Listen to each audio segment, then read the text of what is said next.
మీరందరికీ అండగా రేపు పుత్తూరులో ఆరేటమ్మ టెంపుల్ దగ్గర నుంచి భవానీ నగర్ లో టీ ఎలక్ట్రిక్ ఆఫీస్ వరకు బైక్ లో ర్యాలీగా వెళ్ళి అక్కడ రిప్రజెంటేషన్ ఇచ్చి ప్రజలకి, యువతకి, చేనేత కార్మికులకి, రైతుకి మనం అండగా నిలబడి ఈ ప్రభుత్వం నడలు మంచి కరెంటు ఛార్జీలు తగ్గించే విధంగా మనం పోరాటం చేయాలి. రేపు అందరూ పొద్దున 10 గంటలకల్లా ఆరేటమ్మ టెంపుల్ దగ్గరికి బైకుల్లో వచ్చేయాలని మనస్ఫూర్తిగా కోరుకుంటూ మన పుత్తూరు మున్సిపల్ చైర్మన్ హరిక గతంలో కూడా మీరు చూశారనుకుంటా, బాబు వస్తే జాబ్ వస్తుందన్నాడు. అప్పుడు లోకేష్ బాబుకు మాత్రమే జాబ్ వచ్చింది. మళ్ళీ మొన్న ఎలక్షన్స్ లో అదే అబద్ధం చెప్పారు, బాబు వస్తే జాబ్ వస్తుందని. చంద్రబాబుకి, లోకేష్ బాబుకి, పవన్ కళ్యాణ్ బాబుకి మాత్రం ఉద్యోగాలు వచ్చాయి. అది ప్రతి తల్లిదండ్రి గుర్తు పెట్టుకోవాలి. జగనన్న వస్తే ఎన్ని లక్షల ఉద్యోగాలు ఇచ్చారు మీ పిల్లలకి. మీ పిల్లల చదువు కోసం ఫ్రీ ఎడ్యుకేషన్ ఇస్తూ, క్వాలిటీ ఎడ్యుకేషన్ ఇస్తూ, ప్రతి బిడ్డ చక్కగా చదువుకొని ఉద్యోగం చేసి ఆ కుటుంబాన్ని చూసుకోవాలి, పేదరికం నుంచి ఆ కుటుంబం రావాలని ఎంత కష్టపడ్డారో మీ అందరూ కూడా తెలుసుకోవాలి.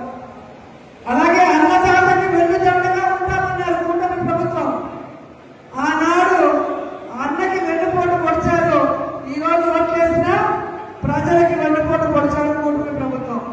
అలాంటి వాళ్ళని మళ్లీ వెన్నుపోటు పొడిచే విధంగా మనం అందరం కూడా ఐక్యమత్యంగా పనిచేయాలని కోరుకుంటూ, మొన్న ఎన్నికల్లో దిగజారు రాజకీయాలు కూటమి ప్రభుత్వమే కాకుండా మన పార్టీలో ఉన్న వాళ్ళు చేయడం వల్ల ఈ జిల్లాలో ఎప్పుడు అత్యధికంగా రావాల్సిన సీట్లు తగ్గాయి.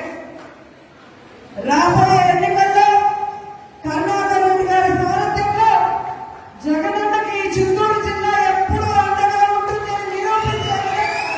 అన్ని సీట్లు కుటుంబంతో సహా గెలవాలని కూడా దానికి ప్రతి వైఎస్ఆర్సీపీ కుటుంబ సభ్యులాగా లీడర్ పనిచేయాలని కోరుకుంటూ మా గురువు గారు మాట్లాడాల్సిందిగా. వైఎస్ఆర్సీపీ పార్టీలో నూతన ఉత్సాహంతో ఈరోజు ప్రతి కార్యక్రమం కూడా విజయవంతంగా అవడం మనం అందరం కూడా గమనించాలి. ఈ కార్యక్రమానికి విచ్చేసిన మా గురువు గారికి, అలాగే మన ప్రియతమ ఎంపీ గురుమూర్తి గారికి, మనకి ఎప్పుడూ అండగా ఉంటూ మన నగర నియోజకవర్గానికి సపోర్ట్ చేసే తండ్రి సమానులు రెడ్డప్ప గారికి, ఇక్కడికి విచ్చేసిన వైఎస్ఆర్సీపీ కుటుంబ సభ్యులకి, పార్టీలకి పేరు పేరున అందరికీ హృదయపూర్వకంగా కృతజ్ఞతలు తెలియజేసుకుంటున్నాను. సో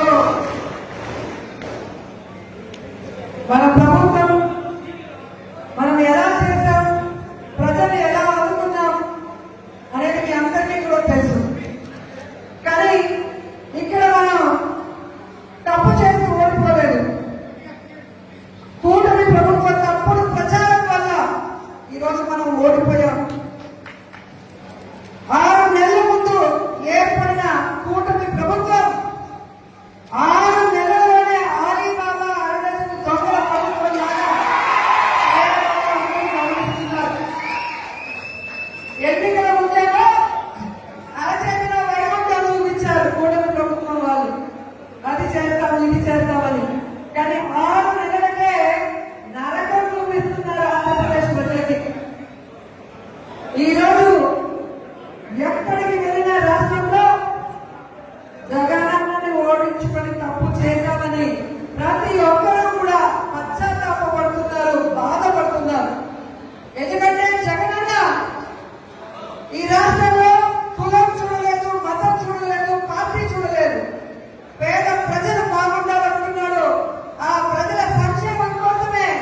ఈరోజు